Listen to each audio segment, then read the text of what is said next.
Welcome to Perfect-ish, where it's not about having perfect time management, but about perfecting your relationship with time. I'm your host, Callie Brigham, and every week we'll talk all things time and how to maximize it without burnout or guilt.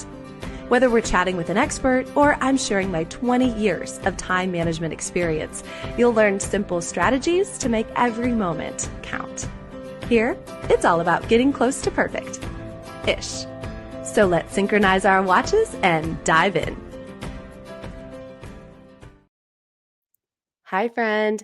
I remember it like it was yesterday, except for it wasn't. It was the late summer, early fall of 2008. And a new movie had just come out.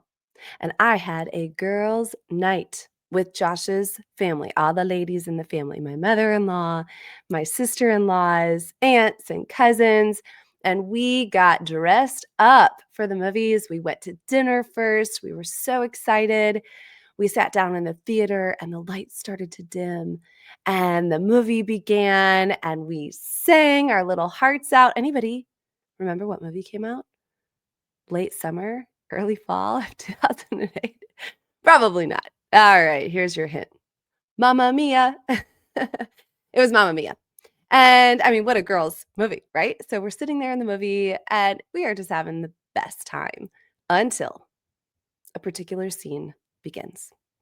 If you remember, it's Meryl Streep's character and she is singing to her daughter in the movie right before her daughter's about to get married. And the song was Slipping Through My Fingers. I started to sob in the theater. Now, for a little context, I was just about out of my first trimester. I was pregnant with Braeden. So you got to give me a little grace. I was highly hormonal. I definitely had morning sickness, which is completely misnamed. It was all day sickness. I was exhausted and I was just beyond emotional in all the different ways. And I sat there and I put my hand on my tiny little bump and I just felt all my feels. He wasn't even born yet. I didn't even know he was a boy yet. And in that moment and in that movie, I thought time is going too quickly. It needs to slow down. It's already too fast. He hadn't even been born yet. But I was still feeling like my life was in fast forward. Anybody ever feel that way? So I take myself back to that moment. Now I fast forward. He is a junior in high school. He's 16, almost 17 years old. And I saw an article the other day that was talking about having a 16-year-old son. And they said it's this precious, precarious thread between holding on and letting go. Oh, I mean, that just got to the core of me. I thought that's where I am right now. I am in that place that 17 years ago that I was sitting thinking it's going by too fast. Now, let me be clear, especially if there's any moms of littles or if you remember what that's like. There was some very long days in there, just like anybody else. But I'm telling you what, these years have flown by. I'm also going to tell you right now that I have made a decision. I have made a decision that next year, his senior year, that I'm gonna be happy. That's my decision right now. I'm saying it now. Listen, I can always change my mind. Like Shania Twain says, I can change my mind a million times. But right now, I've made the conscious, less emotional decision that next year he does not need to be strapped or have the responsibility or the heavy weight of a mom that's falling apart because her baby is leaving her.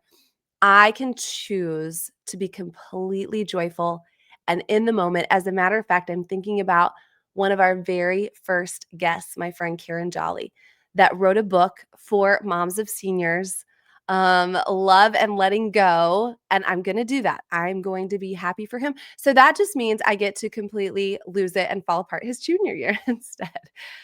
Well, why am I telling you all of these things? Why am I telling you and sharing with you these stories today? There obviously is a purpose, but I am in a season of my life that I am more aware than ever that time is precious, time is fleeting, and time is very much not under my control. So here we are, that same ache. I mean, I can take myself back this very moment. That same ache is a little bit there, but it is deeper. Prayerfully, it's wiser. I am aware of the lasts and the almost last, but I'm also aware of the moment that I'm in right now. That tension that I talked about of time slipping, but it's also stretching. It can happen at the same time. So I'm choosing not to panic about it. I'm choosing a better perspective.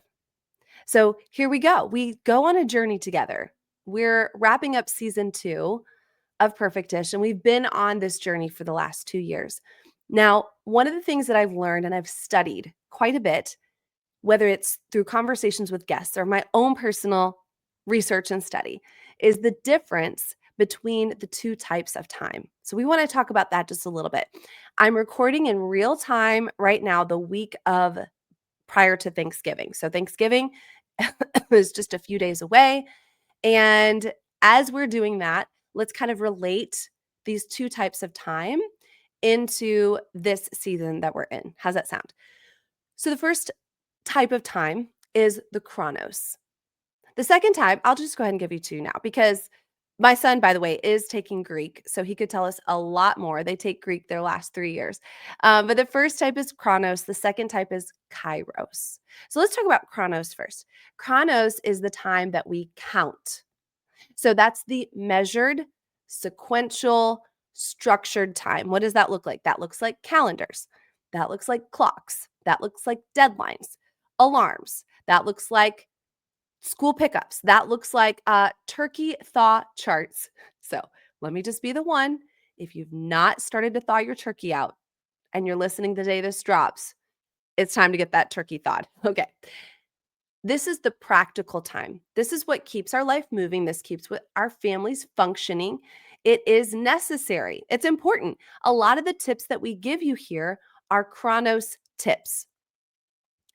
However, and I tend to be a chronos kind of person, a task person, but if we only live in chronos, we are always going to feel that urgent, that crowded, that shallow, that fast time. So chronos, let's think about it like this. That's the time you can count.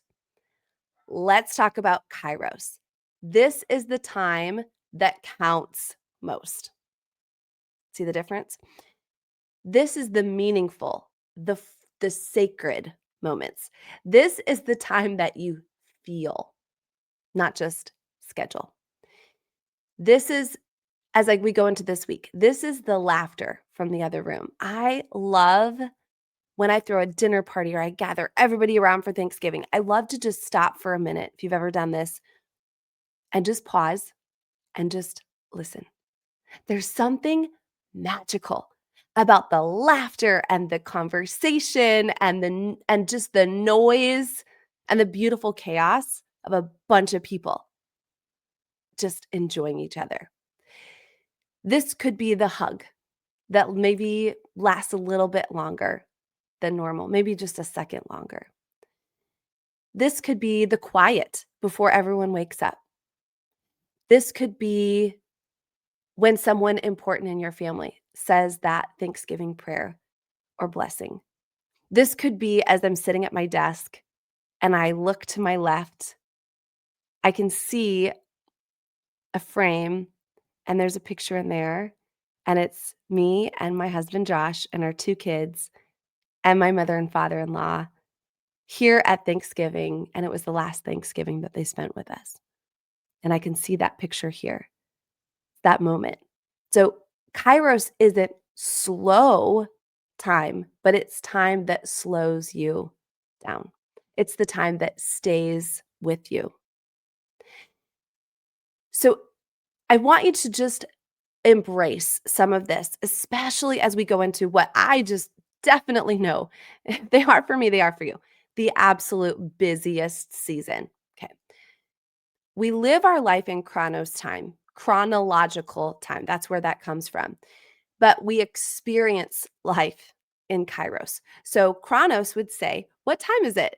Kairos says, "What is this time for?"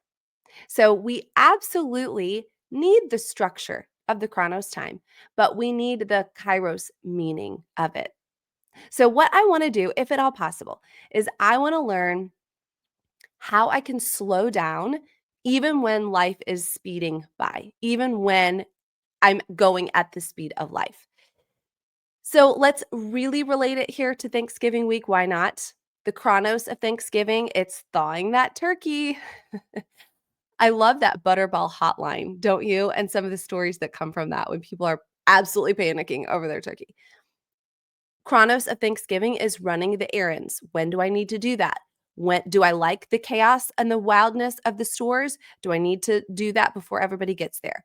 Chronos of Thanksgiving, the travel times. If you're traveling or you're picking up people, it's the packing. For us, I'm packing for Thanksgiving and then I'm going to a conference. So I'm packing for 8 days. All right. When am I going to pack? When does laundry need to be done in order so that I can pack? Am I packing for other people? Okay, maybe you just have one oven like me. So Chronos could be organizing which casseroles go in, what's made the night before, what needs to reheat. I mean, I've even done things like borrowed my neighbor's oven when I needed to. School release days, what time do kids get out? Just now, as I'm recording this message, I get a message from my husband who was picking up our daughter, and apparently drama practice was going 30 extra minutes today, and we didn't know. All right, Chronos time, we dropped the ball on that. It's fine. Black Friday, I know that Black Friday is now pretty much all of November. You remember those days? I remember getting up like at the absolute crack of dawn with my mom to go get the best doorbuster sales. So, but we do have a few things on our kids' list. So, when am I going to do that? Coordinating family plans. It's basically the gas and the fuel of the week. Kairos. Will you just sit in this for a minute? And I do know that not everyone listening is going to have those family moments. So this might be your family of choice. So many years for us, we hosted Thanksgiving, and that meant that we moved the furniture out of the way and we put up tables, and anybody that didn't have anywhere to go came to our house. So it doesn't have to be blood family. This can be family of choice. So maybe it's those people in the same room and looking around and taking a minute, taking it in, not with your camera, but with your eyes, with your heart, with your soul. Maybe it's the quiet kitchen with a soft light. Is that late at night before everyone has gone to bed? I have a tradition of making this banana bread recipe, and maybe it's just that quietness of making that, knowing that I'm going to serve everyone the next morning. That laughter, those conversations I talked about. Maybe it's your teenager walking through the door and they still live at home. Or maybe it's your teenager walking through the door and they don't live at home anymore.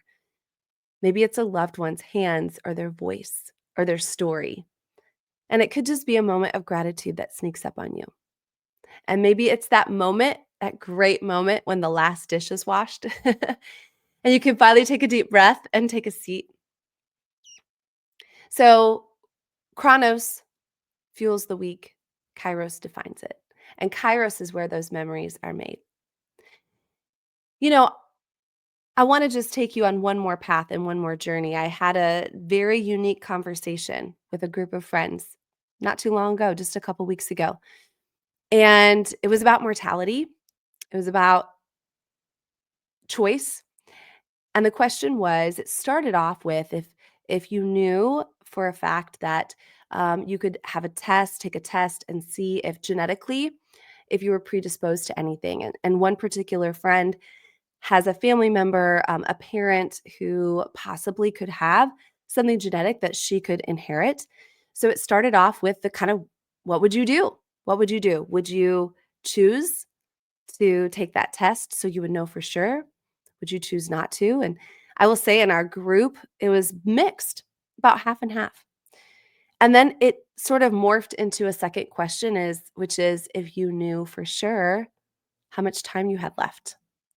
So if you knew your end date, would you want to know? If you could know, would you want to know? Again, it was mixed. And I don't say this to be morbid on the show. I say this actually as something pretty sacred. And it was really awakening for all of us. And even if some of us said that we would want to know, and some of us said that we wouldn't want to know, the end of the day, both parties said the same thing. If I truly knew how much time was left, I would spend it differently than I am right now. We talked about who we'd spend it with, what actually would matter. What would we release? What would we do? What wouldn't we do? What would we savor? And it was really eye opening for all of us to say, no matter what, if you knew the day, if you didn't know the day, why aren't we living today in that same way? I think about my grandmother. Many of you know who she is. You've listened to her on the show. I've talked about her a lot. Grandma Deedle, she's 101 and a half, and we get to see her in a couple of weeks. And somebody asks me almost on the daily, how does she do it? Because she's not just here present with us, she is present. She still has season tickets to the opera and she goes to lunch with friends and she lives a very vibrant life. And I look at the life that she lives. It's not hurried or rushed, it's very intentional. She spends time on the things that matter most. What are we doing if we're not living that way? I know that it kind of takes a minute to really process that. So maybe we're not quite there and we don't want to go quite that deep here. But what I thought we would do is give you these last 3 tips as we go, especially into this season that just doesn't quit, to talk about how can we slow down when life doesn't stop. And so here are 3 things. One you might remember from almost exactly a year ago. And my friend Jamie Taylor and I had a conversation about something called polish the present. And I think it's such an appropriate phrase because presence under the tree is definitely what we feel pressure for. But what about the current present today? Polish the present. All of the beauty that you need of this holiday is already here. And it could be in lighting a candle. And by the way, light the expensive one. Don't wait. Don't save it. Don't keep it. I've done that before way too many times. Why do I have this beautiful candle if not to light it? Use the good dishes. Turn on music that fills your soul. Slow your pace enough just to let a moment land. Kairos is found in the attention to that. And I've shared one on that episode where Maddie was practicing piano and she just wanted me to listen to her. And I knew that in that moment. And I set my phone aside and I sat there and I closed my eyes and I listened to her. And what was it? 2, 3, 4, 5 minutes? Here a year later, I'm still talking about that moment. That was polishing the present. It's using a glass straw in your favorite something to sip on, right? Or it's using the good honey and the good spoon and the good china for your tea time. Polish the present. It doesn't have to cost a thing. As a matter of fact, pretty much all of the things that you're going to polish are completely free. So that's number 1. Number 2 thing that you could do, it's totally up to you, is to anchor your chronos. So to structure things that allows you to have that freedom. So the control that allows you to have that freedom. So chronos is not a bad thing, by the way. It's not the enemy. It's just when either we prioritize it too high or we don't manage it at all. So what could be 1 or 2 daily anchors? Maybe this is a small ritual. This is a simple routine.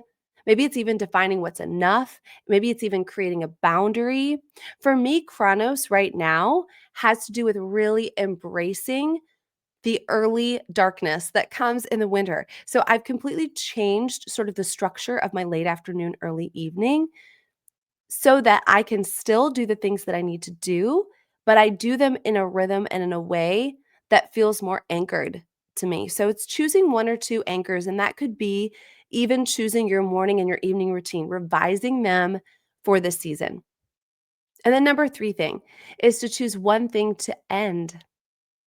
Sometimes the only way to slow down when life is speeding is to close something, close the door on something.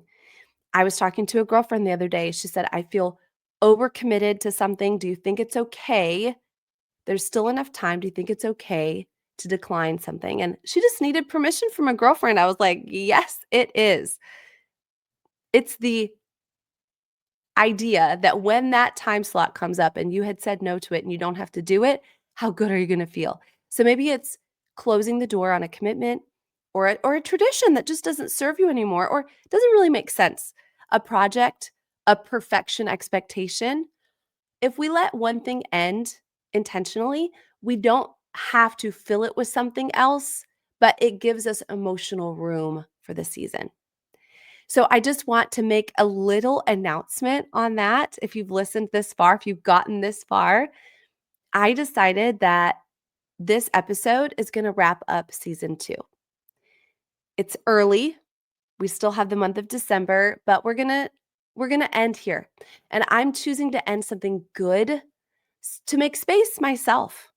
And I don't know what that's going to reveal or what I'm going to receive in that, but in my prayer and in my walk and in my exploration of this, it has just felt right. So this is the end of season 2, a little bit early. We're going to press pause. Personally, I'm going to make some room for a little bit of rest, a little bit of presence, a little bit of kairos moments with my family as it's slipping through my fingers. I want to model what I'm teaching. I want to model intentional time and sustainable pace and that meaningful rhythm. And I want you to know too that it's not because I'm not inspired or because I don't love this or because I don't have amazing guests that their stories still need to be told. It's just because I know that this is how I allow and create that space that I personally need to. And hopefully this will give you that as well. So as we close this season 2, what a season. And as you step into it, I just want to give a blessing over you. A blessing over you, over your time, over your Thanksgiving, over the close of 2025. And as you step into this season, friend, I pray that your chronos has enough structure to hold you, but also enough softness that you can breathe. I pray your days make room for kairos, for those small and sacred moments that might just catch your heart by surprise and remind you why life is so worth savoring. I pray the loud parts of your week don't drown out the more meaningful ones, and I pray the meaningful ones don't go slipping by unnoticed. May your home feel warm, your table feel full, and your time, your precious time, feel like a gift. So as you move through these days that just don't slow down no matter what, may we slow down long enough to see the goodness that's right in front of us. Happy Thanksgiving, my friend. Let's synchronize our watches, and then let's maybe take them off and put them in a drawer and pay attention to the present moment. Till next time, God bless. Thanks for tuning in to the Perfect-ish Time Management Podcast. Let's keep the fun going. Follow me on social and join our Facebook community. And if you're ready for some one-on-one time management coaching to reach the top of your game without burnout or guilt, I'd love to chat. Book a free interest call using the link in the show notes or send me a DM. And if you enjoyed today's episode, please leave a 5-star review and share it with a friend who's ready to master their time too.